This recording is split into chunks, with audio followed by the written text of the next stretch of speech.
Hi friends, welcome to our channel సుజెస్సీ vlogs. ఈరోజు మన ఇంట్లో పచ్చి కొబ్బరితో ఆయిల్ ఎలా చేసుకోవాలో చూపించబోతున్నాను. ఈ కొబ్బరి నూనె కోసం పాత కొబ్బరికాయలు అయితే బెస్ట్ అండి. ఈ కొబ్బరికాయలు కొద్దిగా ముదురుగా ఉన్నాయి. ఇలా ఉంటే ఆయిల్ ఎక్కువ వస్తుంది. కొత్త కొబ్బరికాయలు అయితే లేత కొబ్బరితో ఆయిల్ ఎక్కువ రాదు. వీటిని ఇలా చిన్న చిన్న ముక్కలుగా కట్ చేసుకోండి. తురుముకుంటే పాలు అనేది వేస్ట్ అవుతుంది. చిన్నగా ఇలానే కట్ చేసుకోవాలి. మన దగ్గర ఎన్ని ఉంటే అన్ని తీసుకోండి. నేనైతే ఒక 4 కొబ్బరికాయలు తీసుకున్నాను.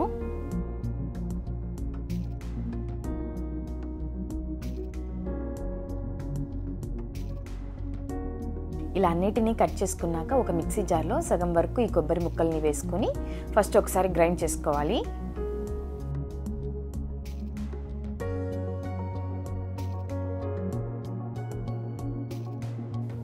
ఇప్పుడు ఇందులో ఒక గ్లాస్ వాటర్ వేసి మళ్ళీ ఒకసారి బాగా వీలైనంత మెత్తగా వచ్చే వరకు గ్రైండ్ చేసుకోండి. ఇప్పుడు ఏదన్నా కాటన్ క్లాత్లో కానీ లేదంటే ఒక స్ట్రైనర్లో కానీ వేసుకొని వడగొట్టుకోవాలి. వీలైనంత గట్టిగా పిండుకోవాలి. పాలు అనేటివి సపరేట్ అయిపోతాయి. మీకు కావాలంటే వీటిని మళ్ళీ ఒకసారి వాటర్ వేసి గ్రైండ్ చేసుకోవచ్చు.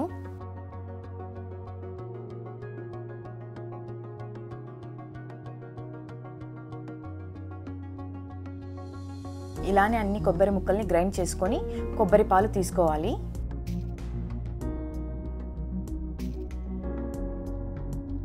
ఈ స్ట్రైనర్ లేకున్నా ఏదైనా కాటన్ క్లాత్లో ఈ కొబ్బరి మిశ్రమాన్ని వేసి కొబ్బరి పాలు అనేవి తీసుకోవచ్చు. వీలైనంత పాలని పిండి తీసుకోవాలి.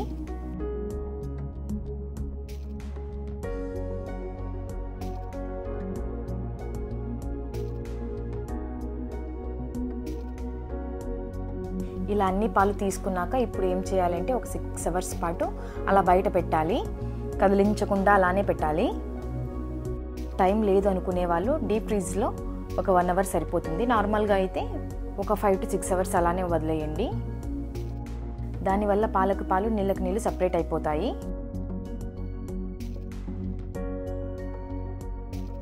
5 అవర్స్ అలా పక్కన ఉంచాక ఒక ½ అవర్ అన్న ఫ్రిడ్జ్లో పెట్టండి.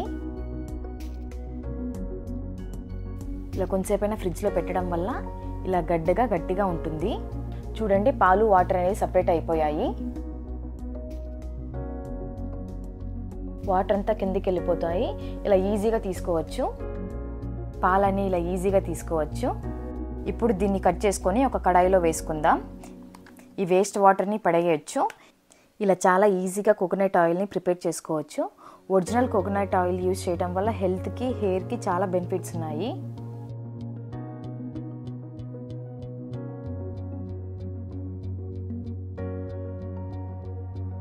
ఇప్పుడు వీటిని లో ఫ్లేమ్లో పెట్టి కుక్ చేసుకుందాం.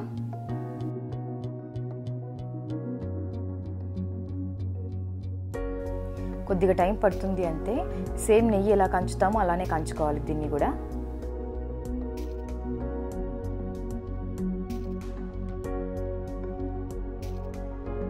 దగ్గరే ఉండి కలుపుతూ లో టు మీడియం ఫ్లేమ్లో కుక్ చేయండి.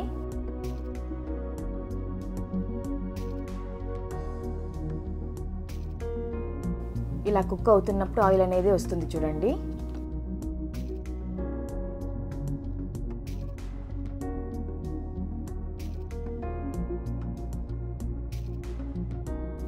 ఇలా బబుల్స్లా వచ్చి ఆయిల్ సపరేట్ అవుతుంది.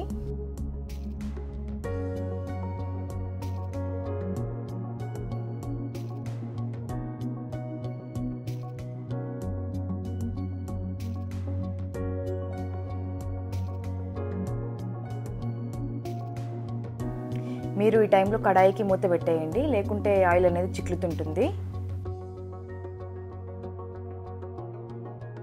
ఆయిల్ అనేది బాగా సపరేట్ అవుతుంది చూడండి. అడుగు అంటకుండా బాగా కలుపుతూనే ఉండాలి, లేదంటే అడుగు పట్టేస్తుంది.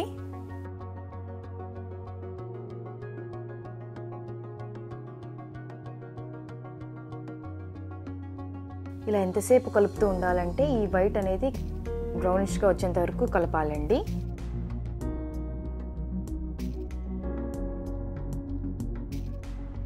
బ్రౌన్ కలర్ వచ్చాక స్టవ్ ఆఫ్ చేసుకోవాలి. ఇలా బ్రౌన్గా వచ్చే వరకు కుక్ చేసుకోవాలి. లేదంటే ఆయిల్ కొన్నిసార్లు పాడైపోతుంది. ఇప్పుడు స్టవ్ ఆఫ్ చేసుకొని కూల్ అవ్వనివ్వాలి. ఒక బౌల్లోకి టేస్ట్ అయినంత వడగొట్టుకుంటున్నాను.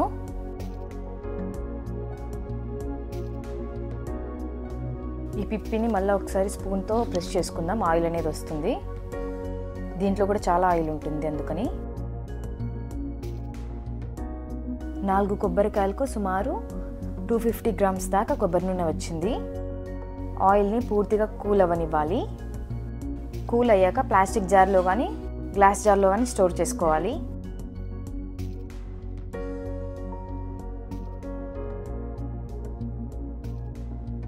మీరు ఒకసారి ట్రై చేయండి. ఎలా వచ్చిందో కామెంట్ బాక్స్లో మెన్షన్ చేయండి. ఈ వీడియో మీకు నచ్చినట్టయితే లైక్ చేయండి, షేర్ చేయండి, సబ్స్క్రైబ్ చేసుకోండి.